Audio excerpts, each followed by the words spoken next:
Block 1. She told me I'd never be good enough. Now she gets her paycheck from a company with my name on it. The first time I met Judith, I was wearing the wrong shoes. That's not an exaggeration. It's a direct quote. "Sweetheart," she said, eyes scanning me like a customs agent searching for contraband. "Those shoes are not what a future doctor's wife should wear." I remember looking down at my scuffed ballet flats, the ones I wore through college job fairs and my first failed interview, and thinking, this woman isn't judging my shoes. She's judging my story. My name is Lena Wallace, and I was 25 when I met the woman who would do everything short of sabotage to keep me out of her son-s life. At the time, I thought I was marrying a man. Turns out, I was marrying a family business, one with rules, ranks, and a deeply embedded belief that women like me were good for a few things: casseroles, background smiles, and staying grateful. But not leadership. Definitely not power. Judith had spent 30 years crafting her image, the supportive, church-going matriarch of the Kendrick family. Her husband was a retired surgeon. Her son, my then-fiancé, was a rising star in oncology. Her daughter taught piano and was almost engaged to a man in finance. Me? I came from a single-parent home. Grew up in a rented apartment over a hardware store. Put myself through school working admin jobs and tutoring spoiled kids whose moms treated me like furniture. I was not what Judith envisioned when she pictured her son's partner, and she made sure I knew it. She never screamed, never cursed. But every brunch invitation came late. Every family update group chat excluded me. She introduced me to others as David's friend Lena, well into our engagement. At first, I tried to win her over. I baked. I hosted. I wore the neutral-toned cardigans she seemed to respect. I laughed at her stories even when they made me flinch. None of it worked. Then came the breaking point. 2 weeks before the wedding, she asked to meet. We sat in a quiet cafe. She ordered chamomile tea.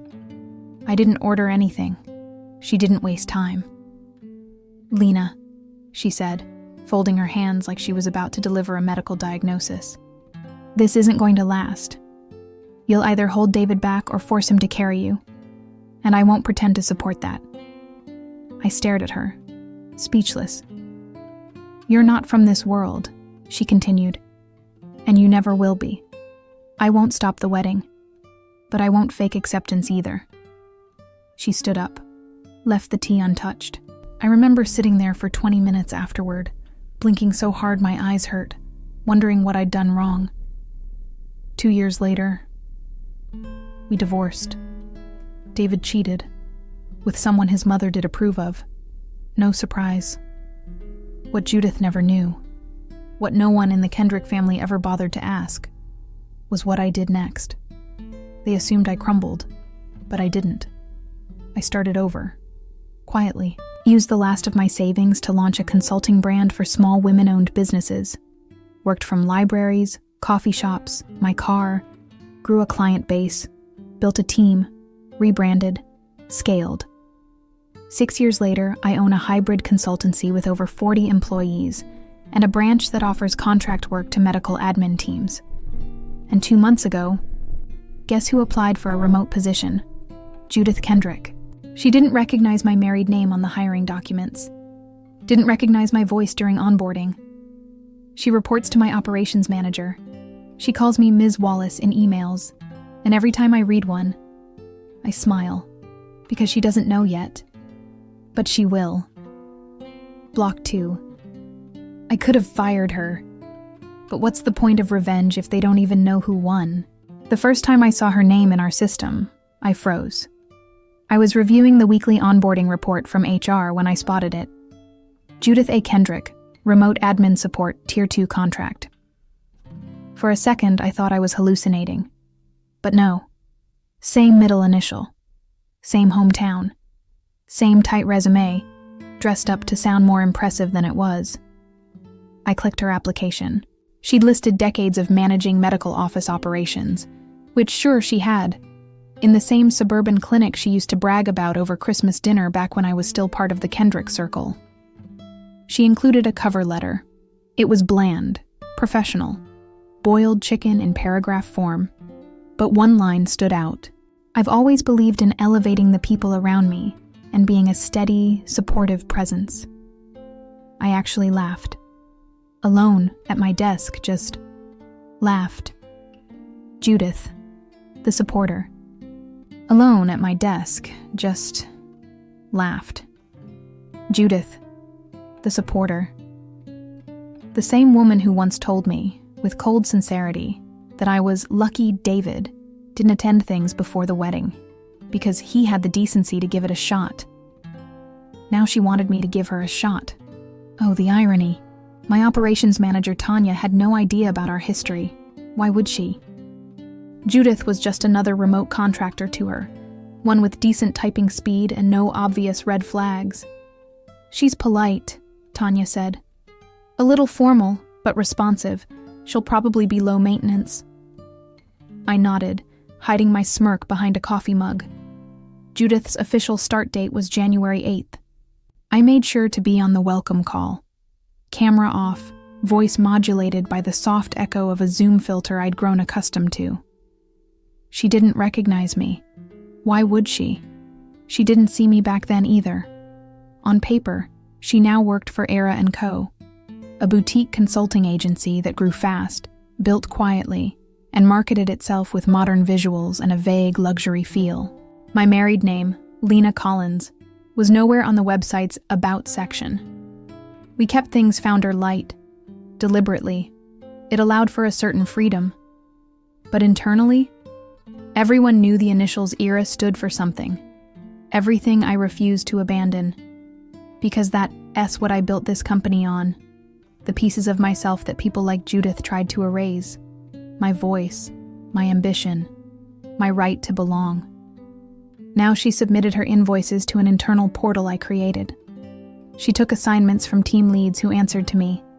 She sat in virtual meetings I designed, using templates I wrote, thanking managers I mentored.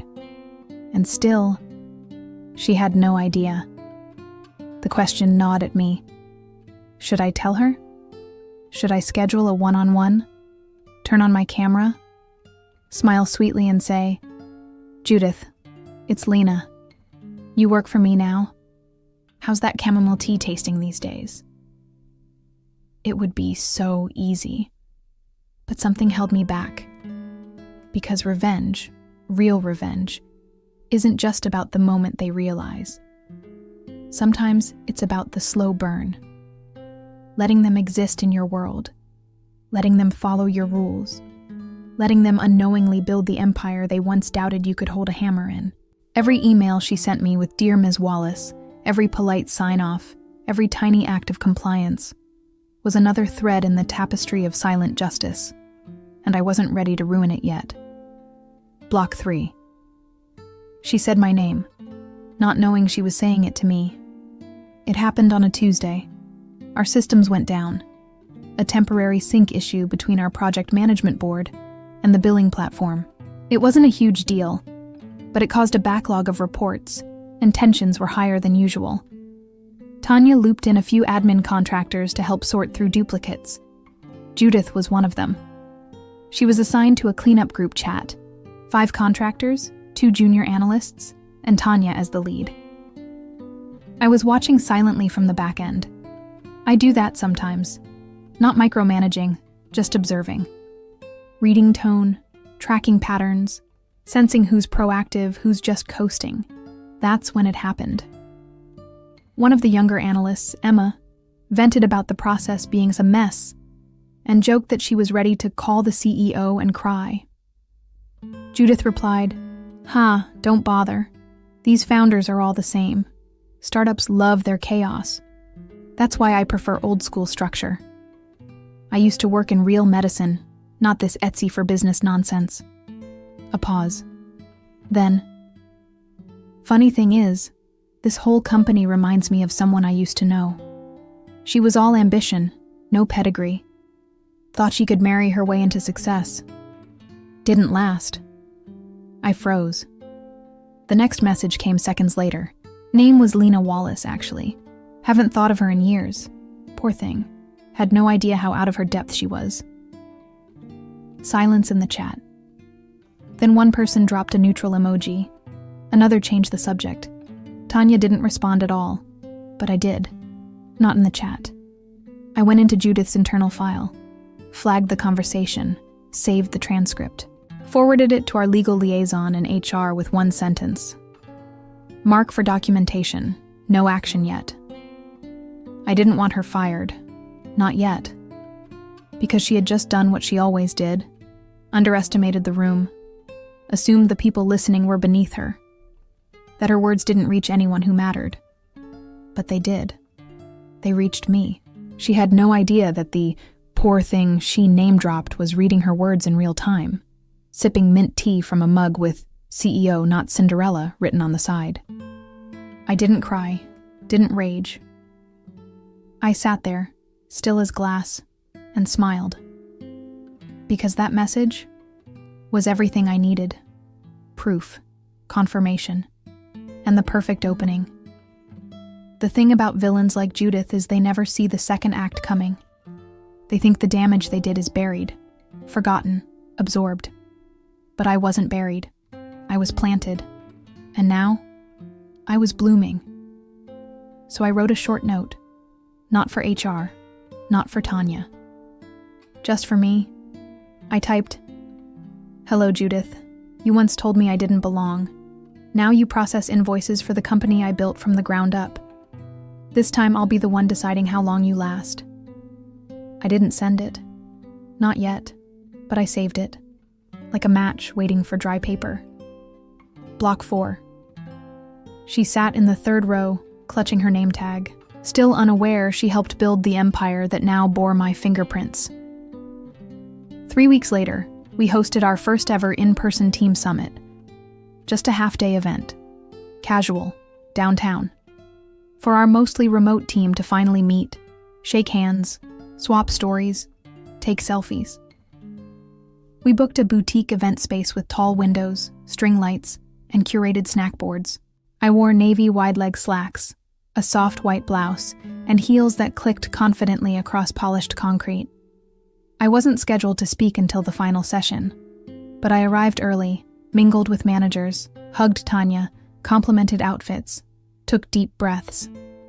And then, I saw her. Judith. Third row. Charcoal cardigan. Glasses on a chain. Name tag clipped just slightly crooked, like she hadn't worn one in years. She was alone. Of course. The other admins chatted easily. She sat stiffly, surveying the room like a substitute teacher trying to figure out the new seating chart. Her eyes grazed past me twice. Didn't stop. Didn't recognize. And why would she?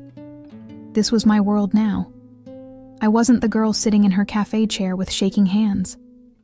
I wasn't the girl blinking back tears at a family brunch table where I didn't belong. I was Lena Collins, CEO and founder of Era & Co. And in less than an hour, I'd be on stage, in front of Judith, introducing the very company she once dismissed as Etsy for business nonsense. The irony was so thick I could taste it. During the break before my session, Tanya pulled me aside. "So, quick flag," she said. "I saw the chat transcript. We don't tolerate that kind of talk here, but I didn't want to act without discussing with you." I nodded. "I'm aware. Thank you. Do you want me to let her go, or—" I paused. Looked at Judith again. Seated now, sipping lemon water, scrolling her phone. She had no idea she was 2 feet from the woman she once tried to erase. And suddenly, I didn't want to fire her. I wanted to elevate right in front of her. Let her watch. Let her sit through every word. Let her feel the shift. "No action yet," I told Tanya. "Let her stay. She might learn something." Tanya raised an eyebrow but didn't push. At 3:45 p.m., I walked onto the stage. The lights hit, the room hushed, and I began. "Hi, everyone. I'm Lena Collins, founder of Era & Co. 6 years ago, this company started as an idea scribbled on a library receipt.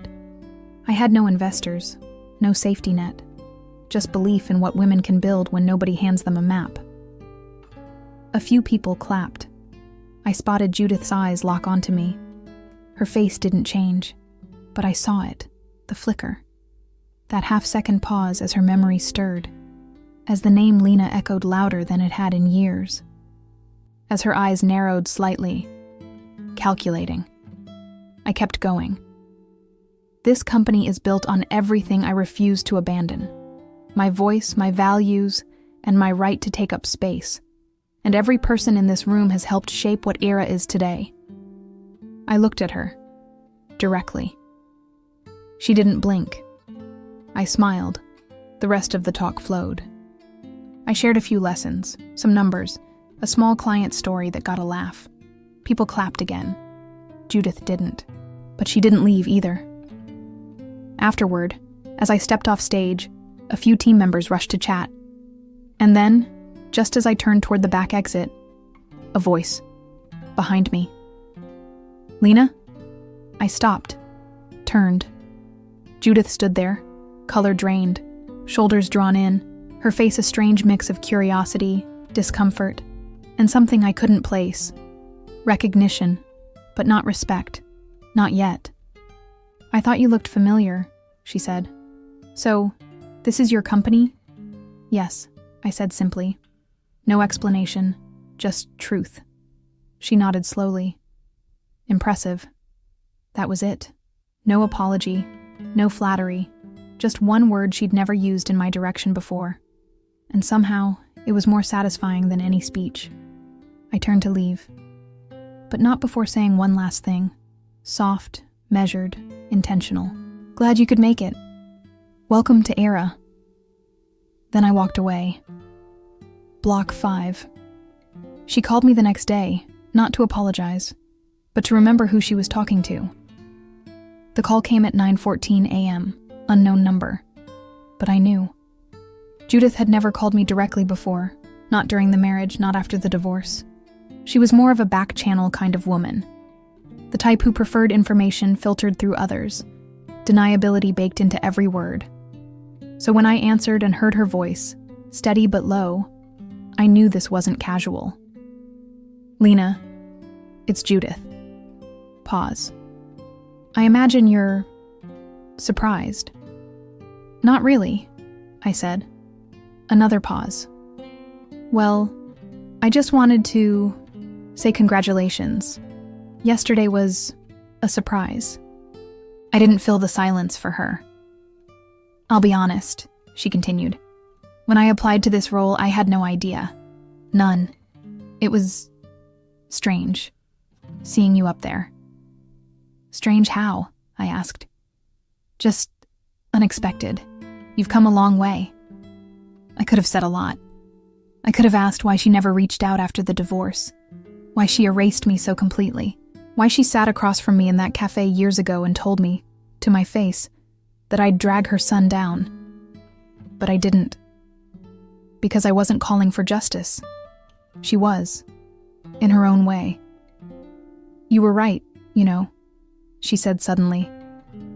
"I didn't see you.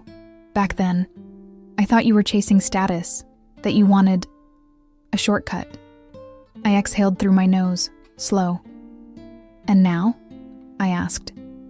She hesitated. "Now I think maybe you were always building something. I just didn't know how to see it." That right there was the closest thing to an apology I was ever going to get from Judith Kendrick. And weirdly, it was enough. Because it wasn't performative. It wasn't drenched in guilt or sugar or performative tears. It was honest. That rarest of currencies in my history with her. "I don't expect you to forget everything," she said. "But if I can be useful here, I'd like to stay." I could have fired her, could have ended the call with a corporate courtesy and an HR handoff, but I didn't. "Judith," I said, "you're welcome to keep doing the work. But don't confuse this with a reunion. I built this place from silence, from being underestimated. And I wanted to let that version of you back in, the one who sees women like me as stepping stones." Another silence. Then, fair enough, she said quietly. She hung up first, and as the screen faded, I sat for a moment, letting it settle. Not triumph, not closure. Something smaller, cleaner, like a door closing, without slamming. Block 6. I used to dream of revenge. Now I dream of rooms where no woman has to earn her place twice. 2 months after the summit, we launched the ERA Fellowship. It started as an idea scribbled in the margins of a notebook I kept during late-night planning sessions. A note to self. What if we created something for women like me, the ones no one sees coming? It was supposed to be small. A mentorship pipeline, quarterly coaching, resume building workshops for women from non-traditional paths. But when we posted the application link, the internet did what it does when it smells truth. It caught fire. We had over 1,400 applicants in 3 days. Women with stories like mine. A single mom who coded her first website during chemotherapy. A refugee who spoke 5 languages but had never gotten past a front desk interview. A trans woman who'd been turned away from every leadership program she applied to Mainland for optics reasons. These weren't charity cases. These were undervalued empires in waiting. I read every story. Every single one. And I cried more than I care to admit. Because for the first time I realized I wasn't an exception. I was a pattern that finally broke through. On the day we selected our first cohort, I hosted a call with the 10 chosen women. They ranged from 19 to 52. Different accents, different pasts, same hunger, same quiet fire in their eyes. Here's the truth, I told them. You will be underestimated, again and again. But what they can a team measure, and will never be able to copy, is your ability to rise without applause. I didn't plan to get emotional, but halfway through, I shared something I hadn't spoken aloud before. The woman who once told me I didn't belong here works under me now. She doesn't hold the power anymore. I do, and the best thing I ever did wasn't prove her wrong. It was making sure none of you ever need to. The room was quiet. Then the claps came. Not polite claps, but the kind you hear at the end of a long fight, the kind that says, "We see you. We've waited for this." Later that night, I opened an email from Judith. Subject line, the fellowship message body. I watched the video replay. I had no idea. You're building something sacred. I hope I live long enough to learn how to support it. No signature. No fluff. And again, no apology. But I didn't need one. Because by now I understood something deeper. When you stop trying to change the people who broke you, you free your hands to build something they can't destroy. Block 7. She didn't know her grandmother worked for me. I didn't know her grandmother was the one who almost erased me. Her name was Ava Kendrick, one of our youngest fellowship mentees, 22. Studied communications at a community college. Ran a micro business helping elderly neighbors with tech support. Sharp, grounded, funny.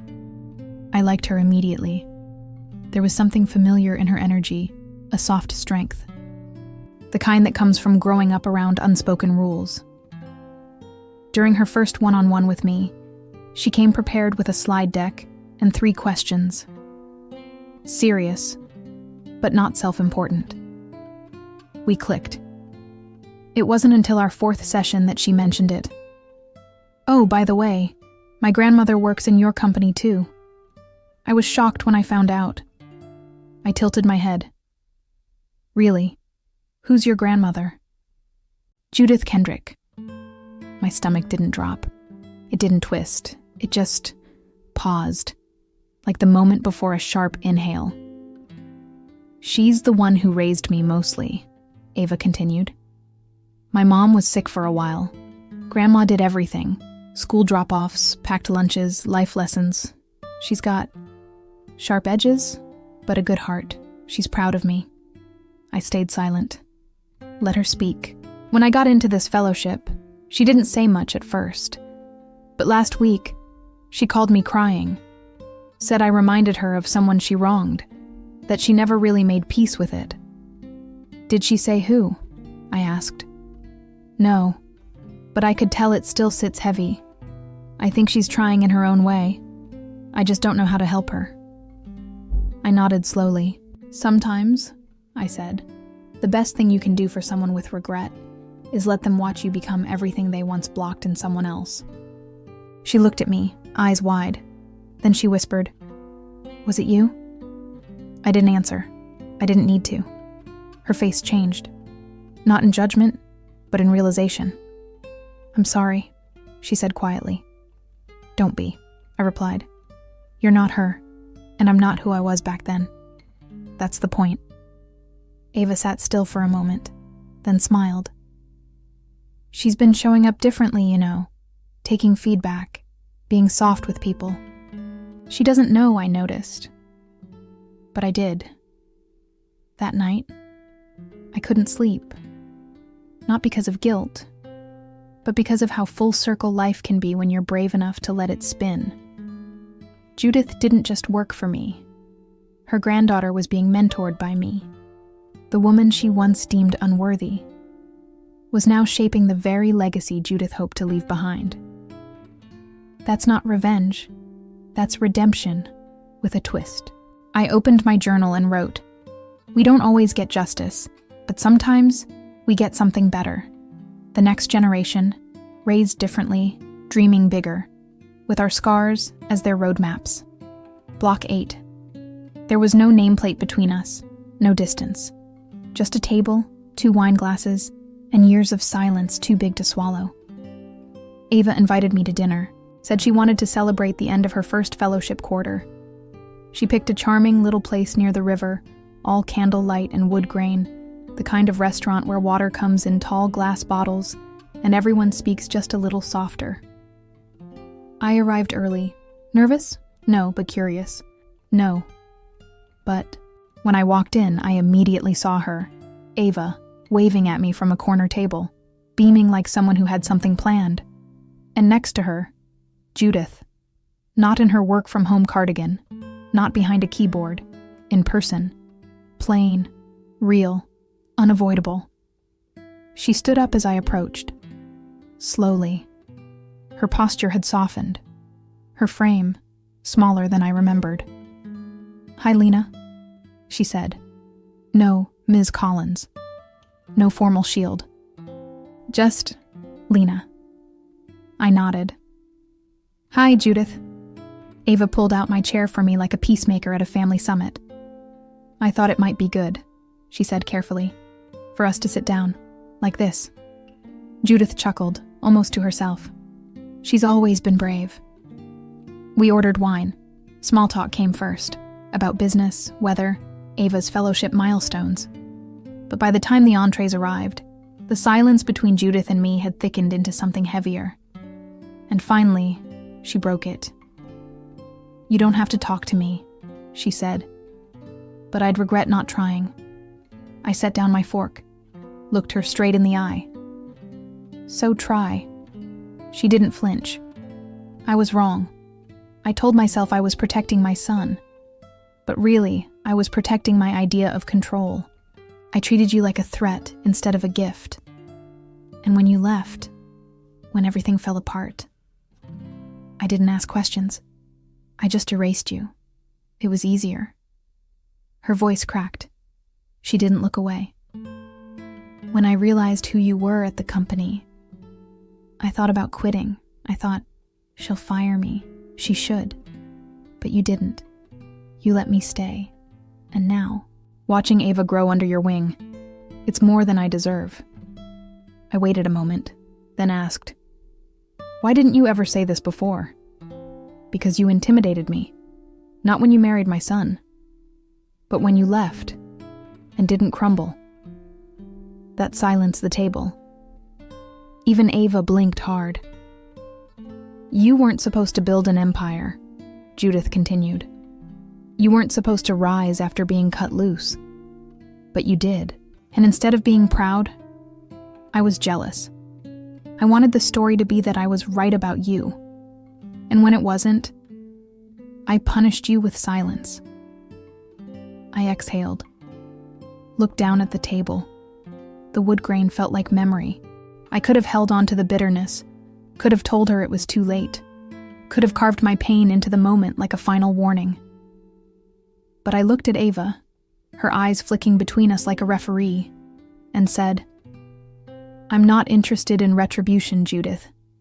I'm interested in transformation. You were cruel. But if Ava is who she is today, then maybe you changed. Or maybe she changed you." Judith nodded. No excuses, just a quiet truth. She did. The night ended without fireworks. Just two women, walking away from a table where something heavy had finally been set down. And in that, there was peace. Block 9.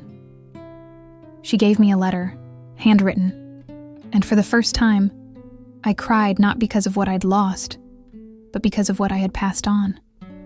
A week after that dinner, Ava asked to meet me privately. No agenda, no Zoom, just coffee in a quiet park cafe tucked under rust-colored trees. She arrived holding a small envelope, cream-colored, slightly bent at the corners, sealed with a tiny sticker that read "Hope." "I wrote you something," she said. "I wasn't sure if I should give it to you, but I want you to know what this has meant to me." She slid the envelope across the table. I hesitated. "Can I read it now?" "Please." I opened it. Inside, one folded page, lined, handwritten in blue ink. My throat tightened as I began. "Dear Lena, I didn't know your story when I first joined the fellowship. I just knew there was something about you that made me feel safe, even before you said anything. Now I understand why. You turned silence into structure. You built a home out of rejection. You made a place for women like me, women raised to think survival was enough, to finally breathe deep and say, 'I want more.' My grandmother is complicated. I know that. But she told me something recently that stopped me in my tracks.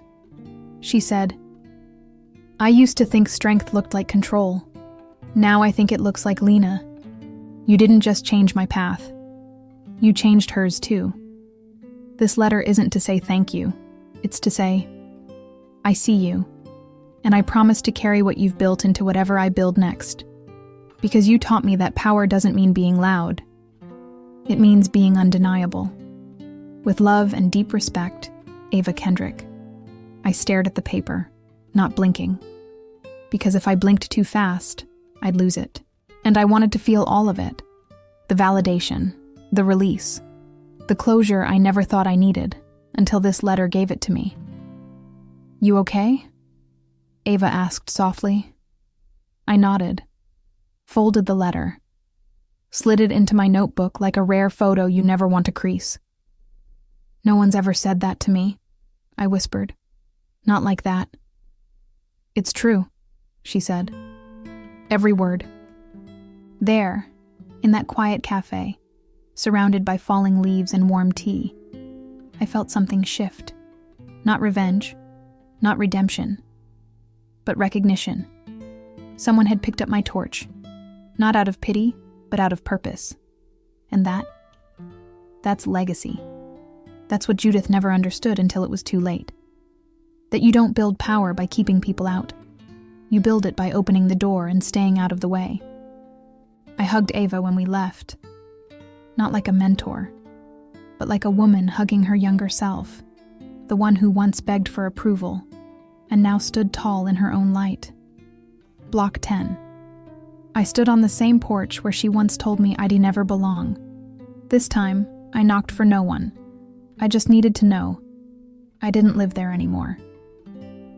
It was a Sunday afternoon, the kind where time feels slower and memories echo louder. I took a drive, no music, just the hum of tires and the rhythm of thoughts I hadn't revisited in years. I pulled up to the Kendrick house, the place where it all started, and where it nearly ended for me. It looked the same, white trim, brick path, front garden with the overgrown hydrangeas Judith always fussed about. But the door, the same one she once opened with eyes cold and calculating, felt smaller now, less threatening. I didn't come to make a scene. No one even knew I was there. I just stood on that porch and remembered. The girl who used to tremble on this very spot, praying to be liked. The girl who wore borrowed cardigans and careful smiles, hoping for crumbs of approval. The girl who left broken, but not buried. She wasn't here anymore. I wasn't her anymore. In my hand was a small envelope. Inside, a single photo. It was from our fellowship retreat.